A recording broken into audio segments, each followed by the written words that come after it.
Give me your questions, your comments, your feedback. Just somebody jump in. Let's get started. Speak up. Yeah. Yeah. There's not a star there.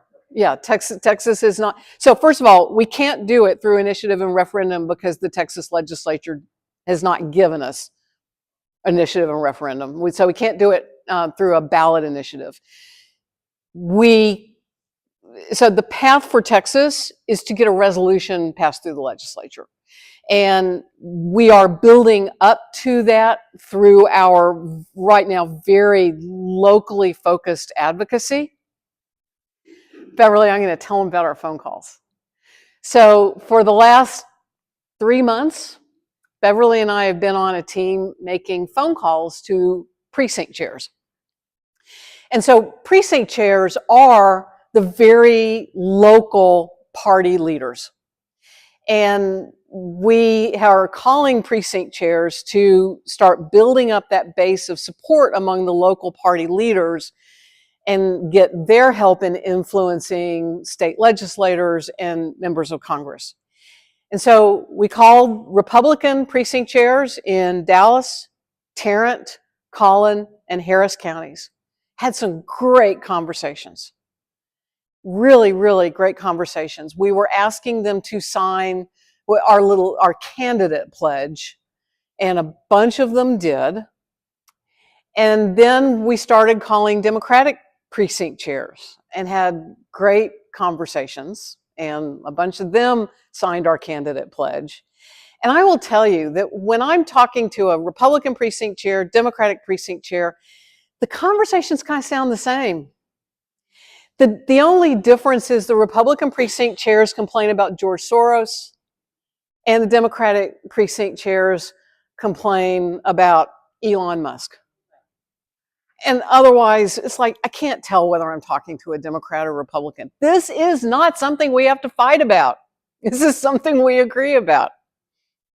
So maybe one of these days we'll get that resolution out of the Texas legislature. Yes?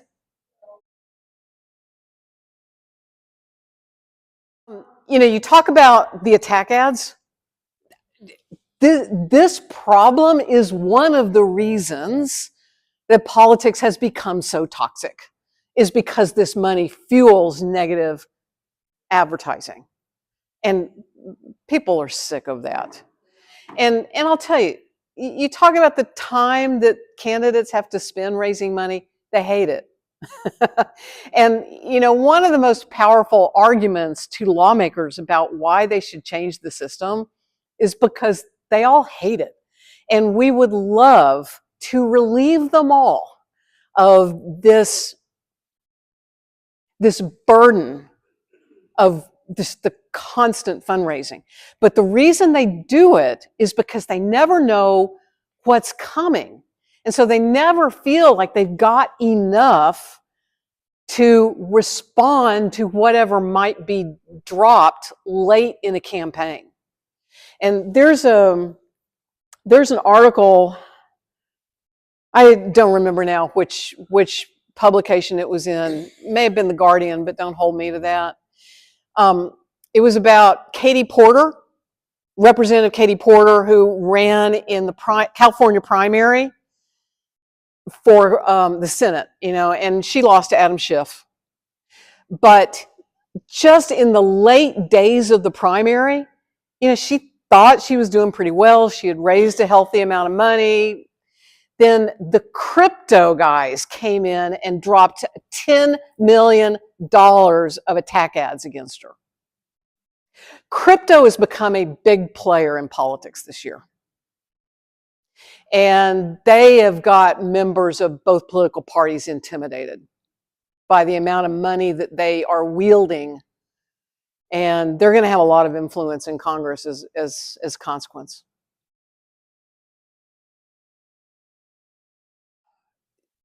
I have not experienced people accusing me of bringing a partisan presentation, but there are groups that are hesitant to have anything that they think is political.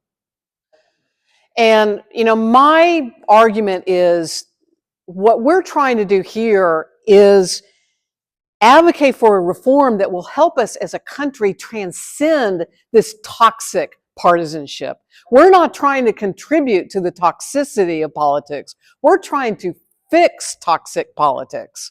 But it is a challenge sometimes to persuade groups that that's what we're about, because they're just so hesitant to have anything political. So again, if you have any relationships, particularly with Rotary,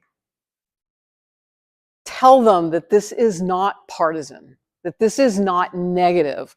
I'm not coming to make people fight with each other. I'm coming to help us see a way that we can come together and do something really good. I am sympathetic to that viewpoint, and I've heard it from many people, but the fact is you cannot legislate how long a campaign can go on that is patently unconstitutional. We just can't. Well, Citizens United is the 2010 case. So you noticed on some of the data that I showed you, the charts start in 2010. And the reason why is that the Citizens United case is the one that opened the floodgates. Buckley versus Vallejo in 1976 started the pattern.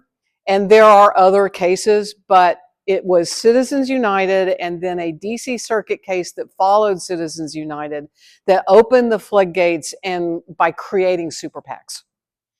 And by saying that the DC Circuit used the Supreme Court's reasoning and said, okay, if the Supreme Court says there can't be any limits to how much an organization or individual can spend, because that spending is speech, then the DC Circuit said, well, by that same reasoning, then there can't be any limit to how much an organization or individual can give to a super PAC. And that created the super PAC. And that's when we were off to the races. Super PACs can raise and spend unlimited amounts of money. And as long as that is a principle of constitutional jurisprudence, we cannot put there's no end in sight. And so the graphs that show record-breaking spending every campaign cycle, they're just going to keep going up, because there is no systemic impediment to that, nothing to stop them until we restore the power of lawmakers to put an end to the madness. So yeah, the Citizens United case is the one, like I said, that opened the floodgates, but it's not the first case.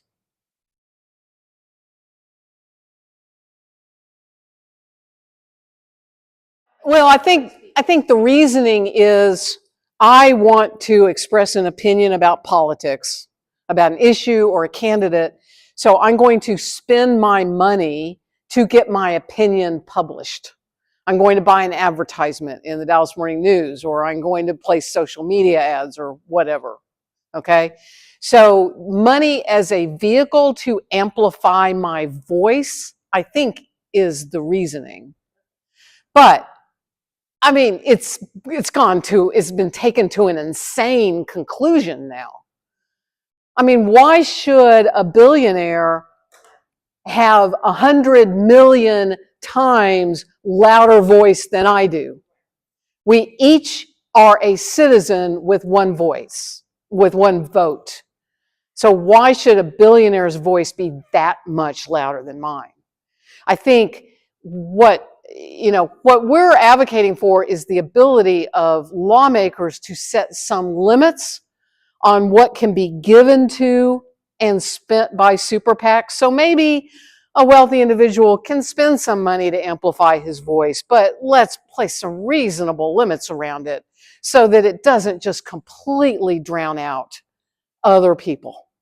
That's the idea. That's a very timely question. American Promise nationally is actually hiring a person to manage relationships with other advocacy and nonprofit organizations, precisely so that we can increase the number of organizations that are officially, if not actively collaborating in advocacy, at least vocally, publicly expressing their support for what we're doing. And going back to what I said when I introduced Beverly, all this money that's going into politics, a lot of nonprofit organizations are getting funded from the same sources, the same people that are funding politics. So if you're running a nonprofit and you're trying to raise money, you are competing with politics for money from the same source. And so, there's not an infinite number of dollars. The more dollars that go into politics, the fewer dollars go into philanthropy. And that has consequences for human beings. I mean, one of the slides that I don't have it in my deck right now, but I showed it a few times. I had a picture of a line of cars at Fair Park in 2020. Early in COVID, before we had vaccines, when everything was shut down, and the North Texas Food Bank was doing a food distribution event, and there was a line of cars, actually multiple lines of cars, as far as you could see, people who needed help with food. And what else was happening in 2020? We were breaking records on political spending. This is a moral problem that such a disproportionate amount of resources are going into getting political power. And as you can tell, it makes me angry. But I don't want to leave on a note of anger and despair, because the reality is this is fixable. Now, is it easy? No. I'm not here to tell you this is a cakewalk, but I am going to tell you this is worth doing. If I didn't believe that, I wouldn't be here. This is, first of all, something that the American public agrees with us about. So we don't have to go out there and persuade people that we're right. But we do have to persuade lawmakers to change the rules of the game. And that's a political process. That means advocacy. That means phone banking to precinct chairs. That means meeting with state legislators. That means meeting with members of Congress. That means enlisting the support of private sector leaders, Rotary Club, chambers of commerce, business organizations, professional organizations like yours. I mean, you talked about collaboration of nonprofits. How about the AAUW? How about, getting a message up to the leadership of the national organization and say, y'all should get behind this and support this. I mean, if y'all can make the connections, we can have the conversations with your group's leadership. It won't necessarily be me. It might be Jeff Clements, our founder. But yeah, I mean, it does require us to be active citizens, making our democracy work for us instead of just despairing about ways that we see it not working for us. So, help us get to work. Those big monies are not going to go quietly.